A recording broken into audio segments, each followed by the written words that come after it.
name is Thomas Ickham. I'm the CEO of the company Biotech Holdings. At Biotech Holdings, we use the microbiome to make stem cells work better. To make stem cells work better for heart failure and for limb ischemia. Now, some of you have asked me, why do you use the microbiome? What is the microbiome? Microbiome is the gut bacteria. And the microbiome seems to be critical in all sorts of aspects of human health and disease. I'm going to give you an example right now, a paper that came out in Science that blew my mind, and hopefully you'll be as impressed with it as I am. So, the basis of science in studying diseases and biomedical sciences is animal models. And in cancer, one of the most established animal models is the B16 melanoma model. This is a type of melanoma that grows inside mice called the C57 mice. These are black mice. They're genetically the same, these mice. The mice from Toronto, Canada are the same as the mice from San Diego. They're the same as the mice from Moscow, Russia. The thing is this, and when you the B16 melanoma you put in it, it's the same melanoma. The thing is, it's been known for a long time that the melanoma in the mice grows differently depending on which mouse colony or where the mice are bought from. So two of the big companies that sell mice, one is called Jackson Laboratories, the other one's called Taconic Laboratories. And it's always been known that mice from Jackson Laboratories, when you inject them with a B16 melanoma, it grows slower. When you buy mice from Jackson and you have your lab in San Diego, when you buy them from Jackson, the tumor grows slower than if you buy the same type of mouse and inject the same type of tumor, but from the Taconic. So you can see that in the figure over here, that the tumor grows slower in mice from Jackson Laboratories, from JAX. So why could this be? Well, the scientists looked at circulating immune cells, circulating T cells, and as you can see, the mice from Jackson have higher levels of circulating T cells against the tumor, all compared to the mice from Taconic. Same thing when you look at tumor-infiltrating lymphocytes. The lymphocytes inside the tumor, there's more of those in the mice from JAX labs when you look at their tumors. So, if it was something associated with the microbiome, what the investigators did is they took mice, they bought mice at their facility, they bought them from the group of Jackson labs and from Taconic, and they put them to live together. After 3 weeks of living together, as you can see in the figure here, the tumor grows the same. So something that's transmissible. Then, of course, if you look at circulating tumor cells, you see the circulating tumor cells became the same, the numbers between both type of mice from both locations, same with the tumor-infiltrating lymphocytes.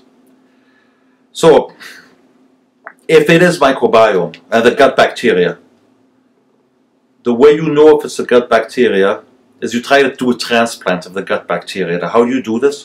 This is probably one of the most disgusting scientific experiments. You make the mice eat the feces. You actually gavage feces. So you take the mice from the Jackson Laboratories that have a stronger immune response, and when you put that feces into the mice from Taconic, you see that the tumor starts to grow slower in the Taconic mice.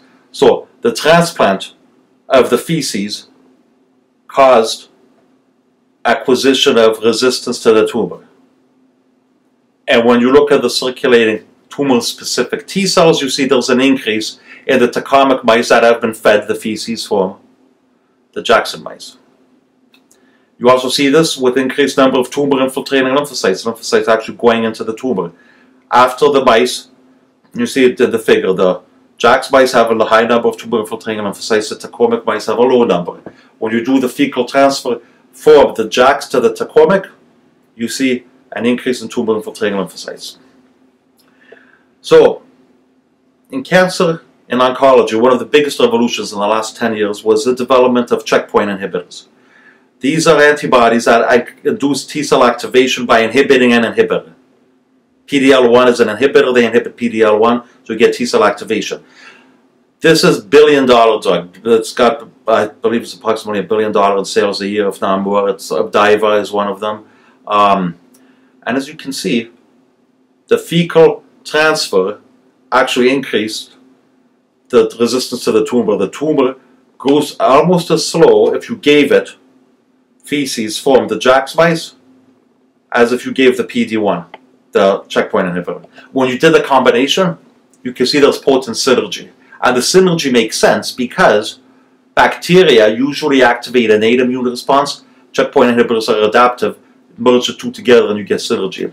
And the synergy was noticed, of course, in increased circulating tumor-specific cells and an increased number of tumor-infiltrating lymphocytes. So, what could be causing this within the feces? Well, how we assess the bacterial content of feces and the ecological diversity. I don't know if you guys know this, but there's so many bacteria and so many different types of bacteria. First of all, there's about 100 to 1,000 times more bacteria in your colon, bacterial cells, than there are actual mammalian cells in your body. But second of all, we can't even grow these cells from the colon. 99.9% of the cells in the gut, we have no ways to culture them. So you use a technique called 16S ribosomal sequencing. That's what they did here. It gives you a snapshot of everything.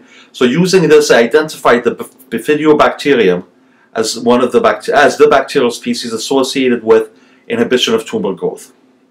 And the video is too short to go into the details. Read the publication. I have the reference at the first slide. Point is, the Bifidobacterium, when you gave it to the Taconic mice, it inhibited the tumor growth, and it also synergized with anti-PD ligand antibody. This was also observed in terms of increasing tumor-specific lymphocytes and increasing the number of tumor-infiltrating lymphocytes. So in conclusion, environment changes your gut. Your gut changes your resistance to cancer by immunology. The potency of the gut, at least in these animal experiments, is almost as potent as giving this drug that's on the market, this anti-PD-L1 antibody. So in conclusion, the microbiome in the gut is a very important contributor to human health and human disease, and that's why we're using it.